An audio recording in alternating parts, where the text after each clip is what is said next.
Kyle Larson says he wants to embarrass the Xfinity field every time he's behind the wheel. On the Cup side, let's see where he and others stack up in my weekly power rankings.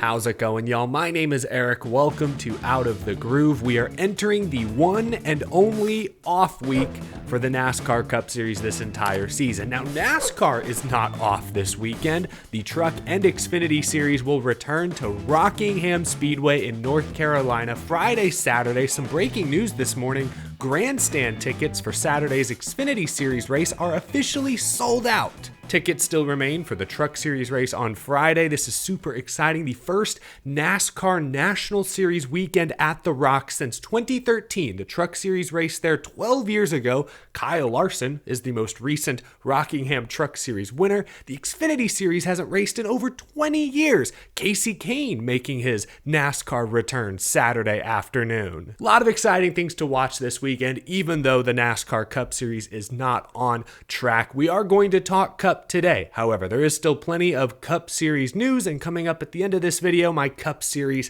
power rankings. Stay tuned to see if your favorite driver made the cut. Speaking of Kyle Larson, he went 2 for 3 at Bristol this past weekend, second in the truck race, first in Xfinity, first in Cup. Yesterday, he appeared on Kevin Harvick's Happy Hour podcast. A lot of fans like to question why Cup Series drivers like to run Xfinity and Truck Series events, but Kyle Larson was brutally honest about what motivates him to go Xfinity Series racing. This is going to come across like very cocky, but I want to embarrass them, honestly.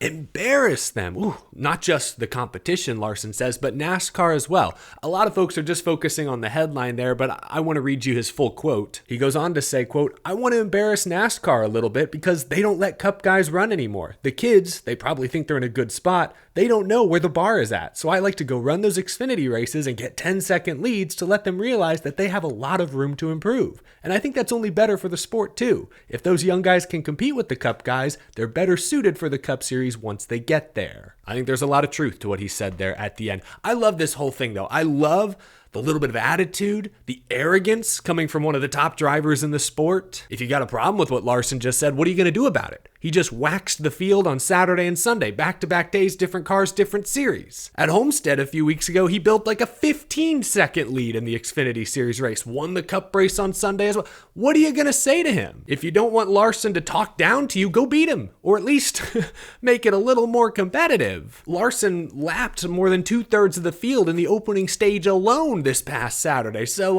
hey, if you're that good coming off that kind of a dominant weekend, a little bit of arrogance is entirely justified. You've earned it. The top guys in NASCAR don't trash talk like they used to. So this is kind of a throwback from Kyle Larson. I appreciate it. But talking about his broader quote, I think that NASCAR has struck the right balance in recent years of Cup guys running Xfinity and Truck Series races. Look, 10, 15, 20 years ago, when Kevin Harvick, Clint Boyer, Carl Edwards, Kyle Busch were winning Xfinity Series championships while also racing for Cup championship, that was too much. That was a little absurd. But now the rule is you must declare for points in only one series, and I believe Cup guys, veteran Cup guys at least, are limited to 5 Xfinity and 5 truck starts a year, and you can't run playoff races. So I think NASCAR has actually struck a pretty good balance because Cup guys in Xfinity and Truck Series races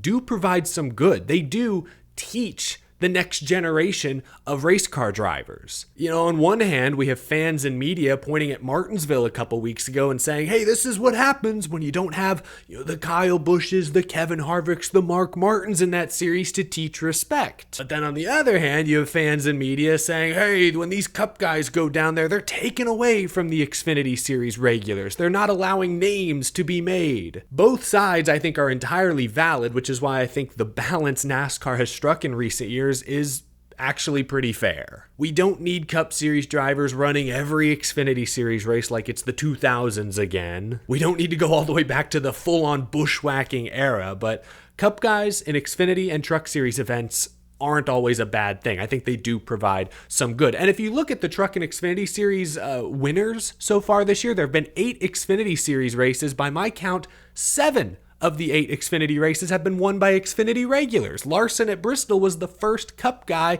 to bushwhack the field. I know he was probably going to win Homestead before that late race screwy restart, but still, at worst, 6 out of 8 have been won by Xfinity races. Like, that's fine with me. A couple of Cup winners here and there. You look at the Truck Series this season. There have been 6 truck races.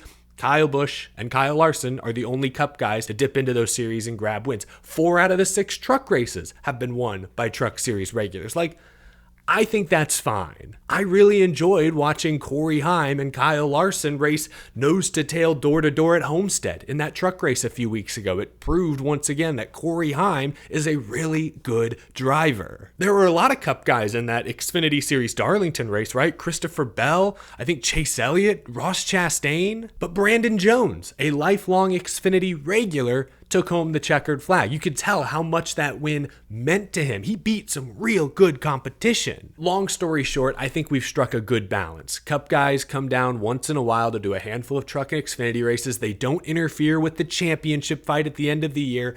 I think this is a healthy balance, in my opinion, and I love Kyle Larson's brutal honesty in that quote. We need more trash talk from the top drivers in NASCAR. It feels like Larson and to a degree Denny Hamlin are the only ones carrying that torch. We need that to expand. Gives me and us more fun things to talk about, especially during an off weekend like this. Let's move on. While there may not be a Cup Series race this coming weekend, we did just have a race at Bristol, which means it's time for my weekly Cup Series power rankings. Every week, I rank the 10 best overall teams in the NASCAR Cup Series. I look at their recent results. I look at some of the tracks that are coming up on the horizon, weigh all these factors, and come up with what I believe to be the most accurate list in the industry.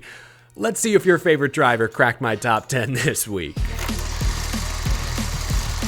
Real quick, honorable mention, Ty Gibbs. 13th at Martinsville, overcame a late race incident. 9th at Darlington, 3rd at Bristol.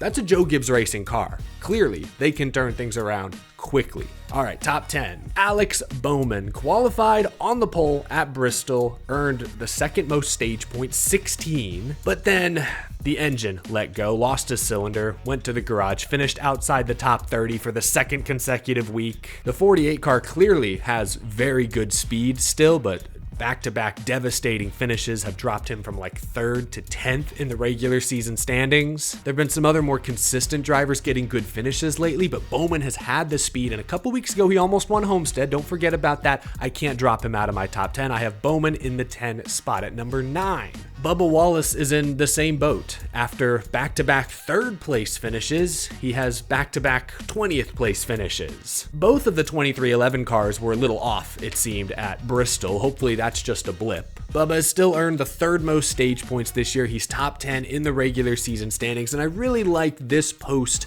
after Bristol. Obviously, he's gotten married, they've had a kid. I just feel like Bubba Wallace mentally is more focused, more locked in, steadier than we've seen in years past. Of course, he has a new crew chief, Charles Denike. I think he's had a lot to do with this team's hot start. I like where Bubba is at mentally. I think he's going to be fine coming out of the break. At number 8, I don't think I've shown Ross Chastain enough love in recent weeks. He's not lighting the world on fire, but a 6th place finish at Martinsville, 7th at Darlington, 7th at Bristol. The dude is top 10ing the field to death. Chastain ranks 18th in stage points earned, 15th in laps led, so again, proves he's not running up front consistently. Trackhouse has been up and down. I respect that Ross has been extremely consistent. The finish is what matters most. 4 top 10s the last 5 weeks. That's why he's cracking the top 10 on my power rankings. Tyler Reddick, I've got him at number 7. He is difficult to rank. I think because he set the bar really high last season, won the regular season championship, was a little up and down in the playoffs, but still made it to the championship 4. Like, my expectations for Reddick are up here, and it feels like he's been in this range to start the year. Yes, he was top 5 at Darlington, but he was a little off at one of his best tracks, Homestead, out to lunch at Bristol this past weekend. This just doesn't feel like the same Tyler Reddick as last season. But then I look at his average finish, and his average finish so far this year is actually a whole position better than it was last season. He's still comfortably top 10 in points, and we've seen Coda, Darlington, that team is capable of showing up anywhere with race winning speed. So I'll keep Tyler Reddick in the 7th spot for now. At number 6, I've got Chase Elliott. He's top 5 in points, has 5 top 10 finishes on the year, struggled at Bristol, finished 15th. That surprised me considering he finished second at Bristol last fall under similar track conditions. I feel like Elliott would be lower on my list if not for guys like Bubba Wallace, Alex Bowman going through mini 2-week slumps. Outside of short tracks with tires that wear, I don't think Chase Elliott has winning speed right now. I think the top 5 in my power rankings have separated themselves from 6th on back. We'll start with Ryan Blaney. He comes in at number 5 because he's the only one of my top 5 who hasn't won a race this season. He's been oh so close a few times. Darlington, late race caution, bad pit stop. Homestead could have won that race, engine blew. They put together a fairly clean weekend at Bristol and he finished top 5. And the next race in 2 weeks is a super speedway. We know how good Team Penske is at super speedways. Fun fact, Ryan Blaney now has earned the most stage points of anyone in the NASCAR Cup Series through the first 9 weeks. Blaney at 5.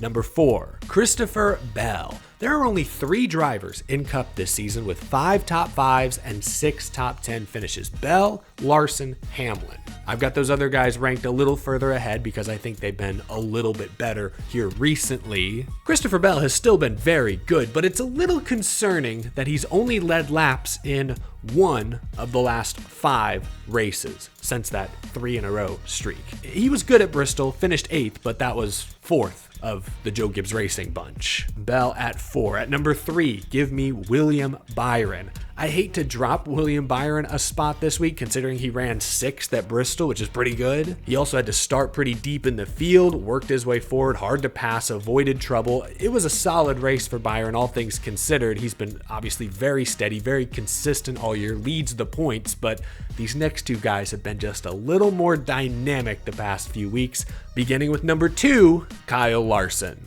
Darlington was a disaster. Crashed in the opening laps and then crashed again in the closing laps. That dropped him a couple spots in my rankings, but I have to move him back up considering he led over 400 laps, swept the stages, dominated at Bristol. Larson is up to 4th in points. He now leads the Cup Series in laps led and stage wins.